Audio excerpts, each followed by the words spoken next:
A closer look at language development through imitation. What if I say languages are learned mainly through imitation? My name is Lu Tue, and today I'm presenting my final term project for the course Mythbusters, Investigating Popular Beliefs in Second Language Acquisition. This presentation will cover 5 key areas. First, introducing the myth and explain why it's widely believed. Second, presenting the main findings from a research. Third, relating these findings to relevant SLA theories. Fourth, outlining a more accurate understanding of language development. Finally, the implications for teaching and learning. This will serve as the structure of the presentation. The myth I choose to investigate is languages are learned mainly through imitation. At first glance, this belief sounds very convincing. After all, when we observe children, we often see them copying the words, phrases, and even intonation patterns they hear from people around them. This makes imitation appear like the major force behind language learning. In short, the myth is popular because imitation is visible and simple. However, language learning is much more complex than what we can see on the surface. Now let me move to the research evidence. To understand the real role of imitation, I looked closely at one major study published in 2023. The impact of Filipino domestic workers on Hong Kong primary schools children's L2 English spoken CAF and reading accuracy and fluency by Wolfaardt and Leung 2023. This study is very relevant because it examines how children's English skills develop when they spend a lot of time with Filipino domestic workers, caregivers who typically use English in their daily communication. The researchers wanted to know, does frequent interaction with English speaking caregivers help children improve their L2 English? If yes, is imitation the main reason, or is there something more happening? The study measured children's CAF, complexity, accuracy, and fluency in spoken English and reading. Now let's move to what research actually found. First, children interacted with Filipino domestic workers at home improved significantly in fluency, pronunciation, and accuracy.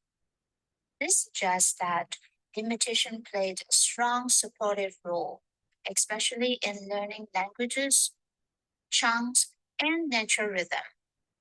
For example, children often repeated daily expressions like, "Come here, are you finished?" Through repetition, these expressions became automatic. Second, a very important finding was that progress occurred in daily routines, such as helping with homework, conversations during meals, storytelling, and giving and following instructions. These interactions required children to understand messages, respond, negotiate meaning, and ask questions, not just copy the sounds. Surprisingly, the study also found that children became better at decoding words, reading smoothly, connecting spoken English with written English. This improvement cannot be explained by imitation alone. Instead, it shows the role of comprehension and meaningful input. To explain this further, let me connect the findings to SLA theories. First, Kirschen's input hypothesis theory. Kirschen's input hypothesis explains learners acquire language when they understand messages slightly above their level. This supports the study's findings. Children were not just repeating words, They were understanding daily conversations. Meaningful communication gave them rich input. And another one is Long's interaction hypothesis. Long argues that interaction helps learners notice gaps, receive feedback, and negotiate meaning. This also matches the study perfectly. Children ask questions like, what do you mean? Why? How do I say this? These moments push the development far beyond imitation. So, what's the truth? The belief that languages are learned mainly through imitation is not completely false, but it is just an oversimplification. A more accurate statement would be imitation supports pronunciation, fluency, and formulaic expressions.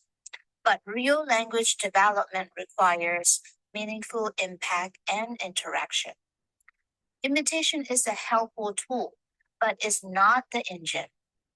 So to make a real learning, we need input plus interaction plus understanding plus practice. Finally, what do all this mean for us as teachers or learners? What should teachers do? Instead of relying only on imitation activities like repetition, drilling, teachers should use imitation together with meaningful communication, encourage shadowing for fluency, provide rich input through stories, videos, and conversations. Create interactive tasks such as role plays, problem solving, and peer discussions. And last but not least, teachers should teach useful language chunks that students can imitate and use meaningfully. This approach reflects how children in the study actually learn by participating in daily, meaningful communication. Thank you so much for your attention.